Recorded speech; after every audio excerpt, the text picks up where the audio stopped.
Quran surah 3 Ali Imran ayat 31.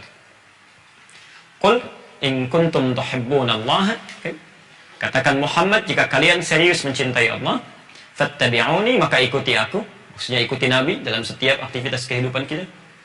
Yuhibbukumullah, maka Allah akan cintai kalian. Perhatikan, kalau Allah sudah mencintai seseorang, wa yaghfir lakum dzunubakum, maka semua dosa-dosa kalian akan diampuni. Semua dosa. Ibu pilih mana? Pilih mana ya? Silakan pilih. Dikabulkan permohonan kita atau diampuni dosa? Oh, kalau bisa dua-duanya gitu kan?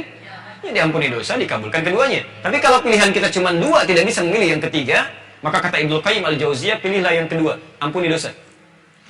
Perhatikan bedanya ya. Saya beri rumus cepat di sini. Ini rahasia kita di hari ini. Ya. Baik, perhatikan kalimatnya.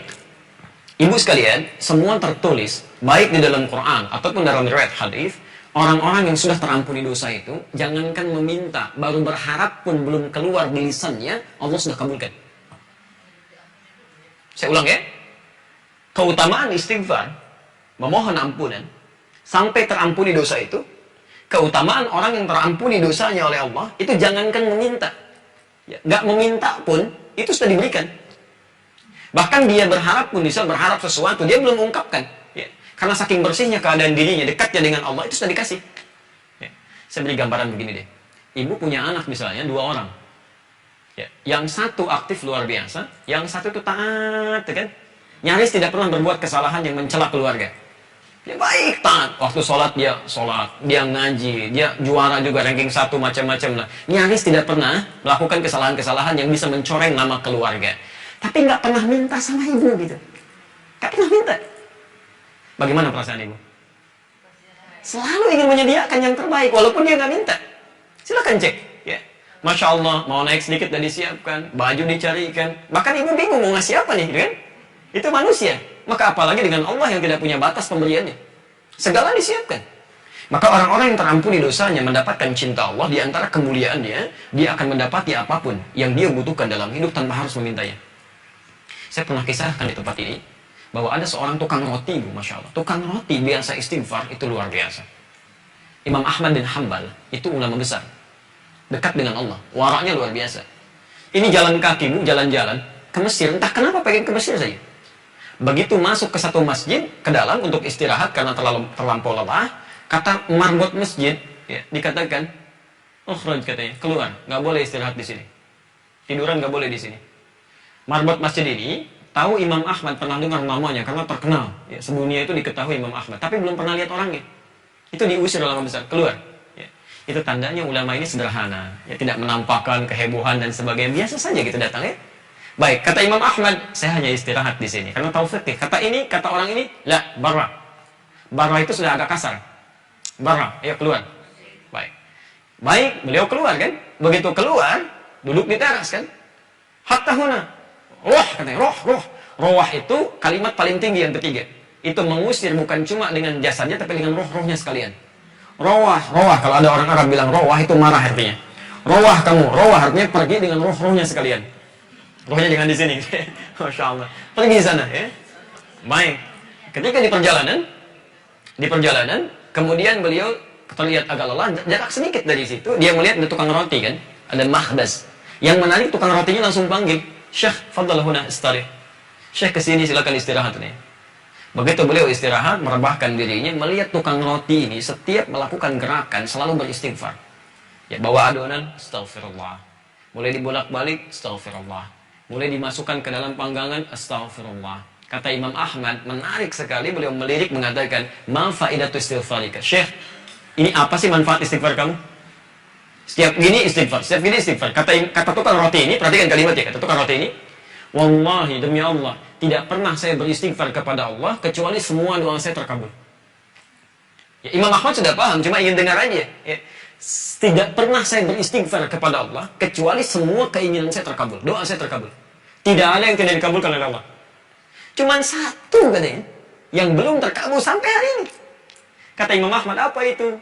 Kata beliau, wallahi saya memohon kepada Allah sebelum diwafatkan supaya bisa bertemu dengan Imam Ahmad bin Hanbal langsung di hadapan mata saya.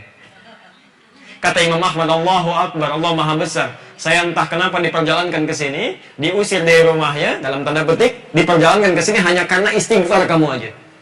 Bu bayangkan ya, dia istighfar seorang imam besar pun bisa datang ke tukang roti. Ya, tapi jangan lakukan itu ya, Ustaz Adi nggak datang ya, astagfirullah. Baik. Ya kita kembalikan dulu. Jadi poinnya adalah orang-orang yang rukunya benar ketika bangkit mengucapkan sami Allahu liman hamidah, Rabbana walakal hamd. Ya, itu poinnya. Kata Nabi kalau bersamaan dengan bacaan malaikat. Pertanyaan pertama, bagaimana bacaan kita bisa bersamaan dengan malaikat? Kan nggak tahu kita. Ya, nggak tahu kita.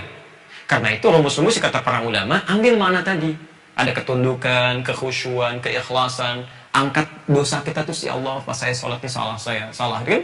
Dia mengucapkan Rabbana walakal hamd, berharap kita kebaikan, maka malaikat turun menyertai kalimat itu. Kata Nabi, ghufira lahu ma taqaddama min dhanbi, semua dosa-dosanya diampuni. Kalau sudah seperti itu, Masya Allah, maka apalagi yang mau diminta? Saya mau tanya begini, ibu kalau dosa terampuni, terus kata Allah misalnya dikatakan, semua doa kamu akan saya kabulkan, mau minta apa? Baik. Selama di dunia saya yakin masih ada permintaan dunia itu. Minta ini, minta itu kan, saking banyaknya nggak bisa jawab tuh. Baik. Maka dari sini ditawarkan oleh Allah, perhatikan kalimatnya. Kita berakhir di sini bahasan kita. Perhatikan tawarannya. Mil as-samawati wa mil al-ardi wa mil ma syi'ta min syai'im ba'du. Ada mil'u, ada mil'a, itu berbeda. Ya, nanti kita akan berikan catatan doa-doanya, termasuk kita tampilkan untuk pemirsa di akhir TV untuk bahasan-bahasan ini, plus dengan catatan doanya nanti insya Allah. Kalau ibu gunakan mil'u, redaksinya agak berbeda.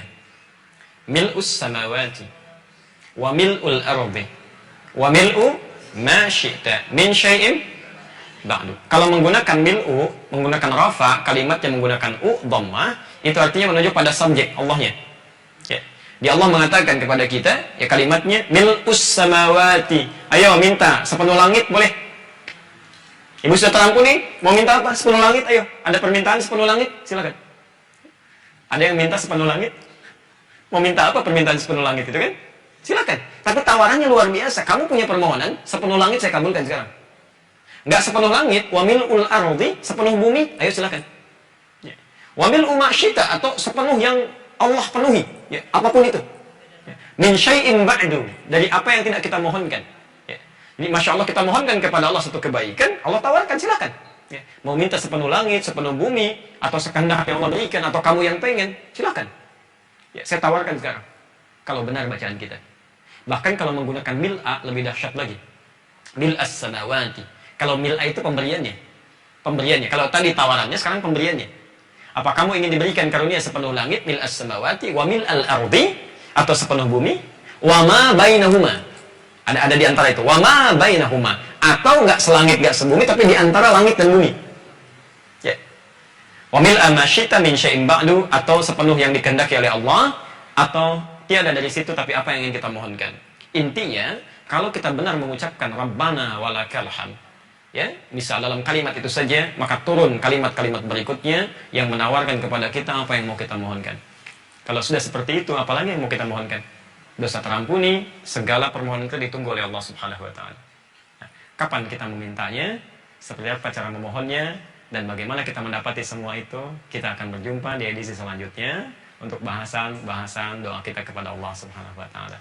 Tapi kisi-kisinya semua itu akan didapatkan nanti lewat sujud. Lewat sujud. Karena itulah nanti Nabi pernah mengatakan, idza sajadta fa'aktsirud du'a, ya, atau dalam riwayat Ibnu Abbas disampaikan, inna ma aqrabul 'abdi min rabbih wa huwa sajidun. Keadaan terdekat antara seorang hamba dengan Tuhannya, Rabbnya, adalah saat sujud. Fa'aktsirud du'a, maka perbanyaklah doa dalam sujud. Bagaimana caranya? Seperti apa gambarannya? Sekali lagi kita akan berjumpa dalam pertemuan yang berikutnya.